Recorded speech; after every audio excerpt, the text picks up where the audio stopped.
All right, so if you're looking to create a food business from home under the cottage food law in your state, the question from the subscriber is, do I need to be an LLC to do that? And we're going to dive right into that question right now.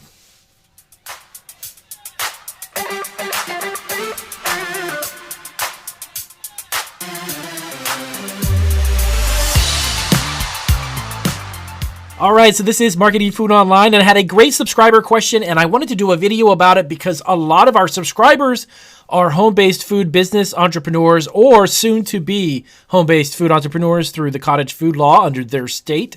So I had a great question, and it was from Sierra.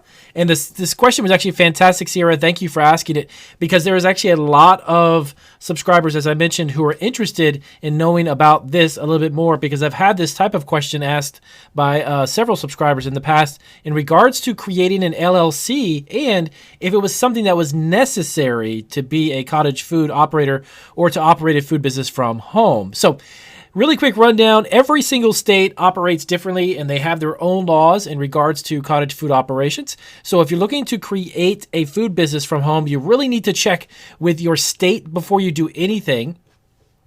And every state is different. It could be either the USDA, it could be the Department of Agriculture, it could be the Health Department, and then the city and county as far as those rules and regulations, because the state can set their own laws and rules first, and then as it trickles down into the city and county, they can actually create additional ordinances or regulations as well. So do you have to have an LLC? No, you do not have to have an LLC specifically to operate a cottage food business.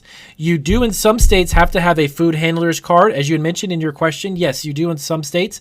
Again, it's going to be dependent upon your state's rules and laws.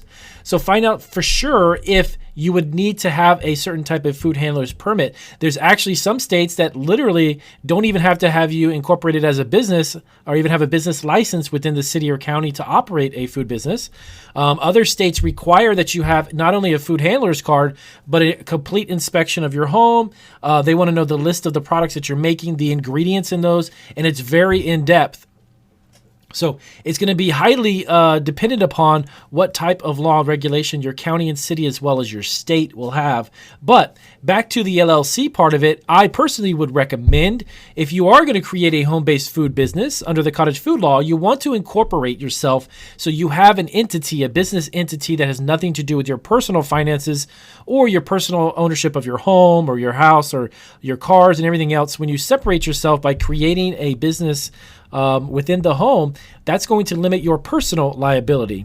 So for instance, as an example, if you were not incorporated, if you didn't have a LLC or a C Corp or S Corp, and you had a food business and someone were to get sick or ill or there would be a problem with your food, they could actually personally sue you and come back and basically own everything you have if that were to happen that way.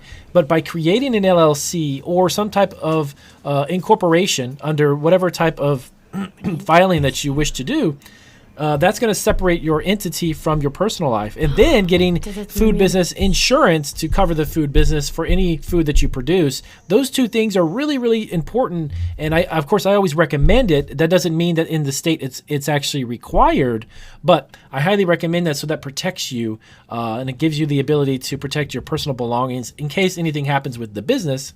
So definitely look into that. So the answer to your question is definitely no. That's not necessarily required in states to have a cottage food, but double check with your state to find out any other permits or licenses that they may require. So I hope that answered your question, Sierra. If it did, definitely give me a big thumbs up. And if you guys, anyone else that was listening to it, if you've got questions about your homemade food business operation under the cottage food law, definitely let me know. And I'll see you guys on the next video. Take care. So if you're looking to start your own food business, check out these videos for more resources. Profitable food business ideas, how to start a food truck business, learn all about cottage food laws to create a home business for selling food, and how to start a catering business from home. These and many more small food business ideas are all at your fingertips when you subscribe to Marketing Food Online.